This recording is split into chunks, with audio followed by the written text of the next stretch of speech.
and welcome back to this one. Today we are going to be looking at the last bit in our recursion series or recursive, but basically the series where I'm solving a recursion based examples, to gain some kind of mental strength in that sense. And I believe coming this way on, it helped me a lot in seeing recursion problems in a different light, being able to think and now go beyond, oh, how does recursion work, and begin to ask the questions of, oh, how do I tailor or design my stuff, or like the system to then work with recursion. And basically that's where I am right now. And we're going to be looking at this as the last one, and then we continue with the book, um, Elements of Programming Interviews. So let's get into this one. So it says the idea behind this problem is to recognize a pattern. A nested list can contain single values, right? Those are integers or other lists. So yeah, we're going to see how that is like a list that has integers and also other lists, right? And it says since a nested list is simply a smaller version of the same problem, recursion becomes a natural solution. So what it's saying is that since we since we are trying to we are going to try to go recursively throughout a list, right? That having smaller lists within that list will make sense if we now call recursion on those smaller lists. So basically, what we do in our main function, we do it in those smaller lists to get their summation as well. So before we get into any of the code, I would like to just give us a graphical view of what is going on. So what we're saying is that we have a recursive summation uh, function, and we call it with a list, right? And within that list, you have subsequent lists, smaller lists, and even within the smaller list, you can even have lists, but that doesn't matter, right?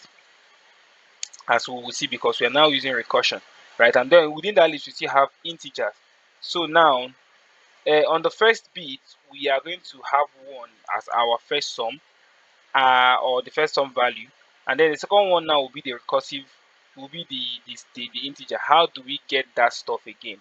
How do we get the summation of this smaller guy? We call recursive on it, and basically it will do its stuff and give us the value output, right? And then we'll continue in that same way down the this thing. So so that's what we are going to be doing for this problem, and we're going to be seeing it shortly. So how do we go about this? So first of all, we hold the value called total, and we said for the values within L. So L is going to be our list, this guy over here, right? That for instance, if instance of value is a list, right? Then we sum up the value that we are going to get from the recursion of the nested list, right?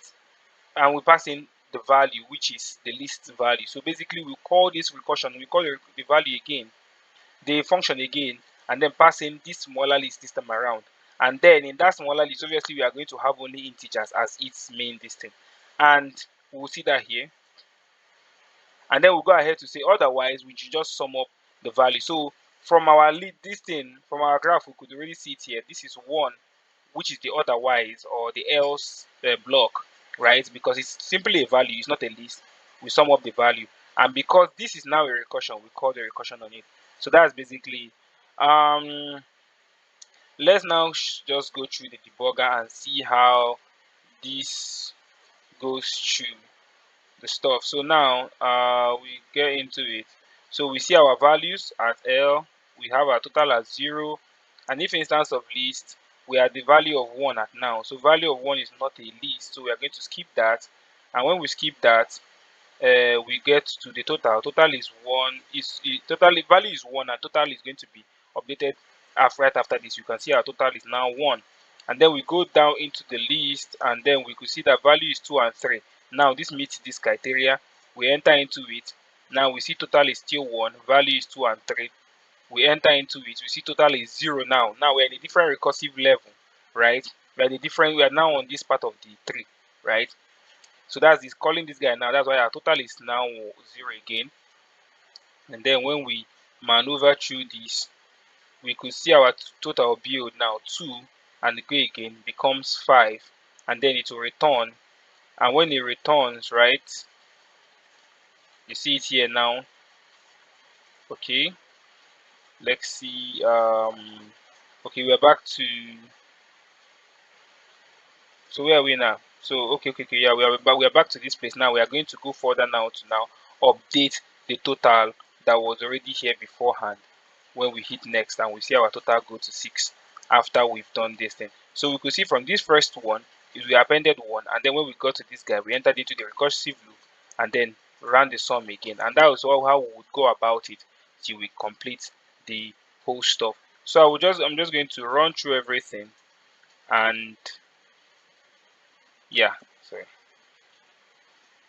yep. And then we are going to just see our values. Our this thing responded back to us. I think I should have just played on, but yeah. So we could see our here final value 15, and that's it. So muchas gracias. Auf Wiedersehen. Choose. See you on the next one.